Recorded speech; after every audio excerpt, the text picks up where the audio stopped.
Ce qui me frappe ce matin, c'est que vous êtes tous très enthousiastes, très gais, très souriantes. Merci à tous d'être présents aujourd'hui pour le lancement de la 3e édition des rencontres anti-fashion. On est ensemble parce qu'on sait qu'on va changer. On parle de cœur, on parle de révolution et finalement tout ça c'est des choses qui résonnent beaucoup. La capacité à travailler ensemble, c'est imposé comme une évidence, un vrai coup de cœur. Ça peut changer qu'à fur et à mesure et que personne ne peut changer d'un seul couteau. Le problème, ça ne se résout pas, ça se surmonte. Ce serait contre anti-fashion que ne parler que de mode. On ne veut pas du tout être une charte, on ne veut pas du tout être précis, on veut accepter à bras ouverts tous les acteurs, toutes les initiatives. Quand vous nous parlez de révolutionner et de retransformer la mode, c'est quelque chose qui nous parle, c'est notre métier et c'est ce que nous avons envie de faire en tant que dirigeants, en tant qu'employés, en tant que salariés. Je pense comme vous qu'on était au bout d'un système. C'est ce qui nous a amené, nous, il y a maintenant presque 4 ans, à nous lancer, à être la première ville en France à se lancer dans le mouvement du zéro déchet, zéro gaspille. Je suis pionnière de upcycling, donc de prendre des vêtements existants et de les transformer, de leur donner une deuxième vie. On s'était lancé nous-mêmes dans une opération avec une grande marque de sportswear et une fondation américaine qui ramasse les déchets plastiques qui polluent nos littoraux.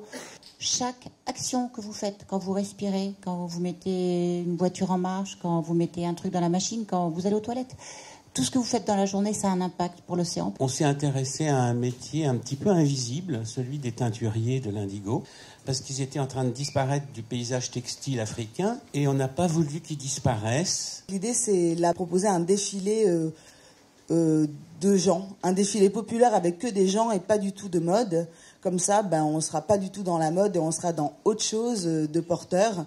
Ce qu'on appelle la mode française est en fait le luxe parisien, dans un pays qui est extrêmement centralisé. Il y a très très peu de mobilité de classe dans la mode. Comment est-ce que la communication et même l'image publicitaire peut bouger ? Le Rana Plaza en 2014-2013, ça a été un énorme choc, mais pas une surprise pour nous. Et ça a été un choc citoyen avant tout. Parce que la machine n'est pas que de la machine de production, elle est de la production d'images aussi. Et ça, si on arrive à bouger ça...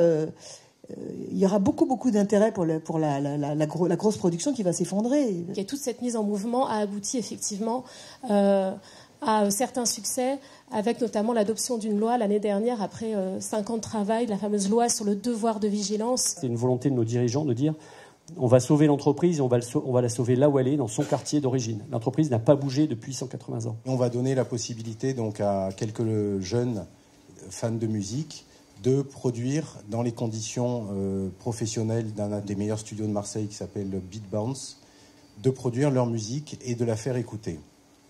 Nous, on fait avec la technologie des gens, en fait, et du cœur. Anti-fashion va faire des petits comme ça. C'était au moment de l'affaire du Burkini. Une femme est arrêtée, on dit c'est terrible, oulalalala, une femme un peu basanée en burkini dans les rues de Paris. Et en fait, c'était pas une femme en burkini dans les rues de Paris, c'était Janet Jackson en Yohji Yamamoto. Et donc...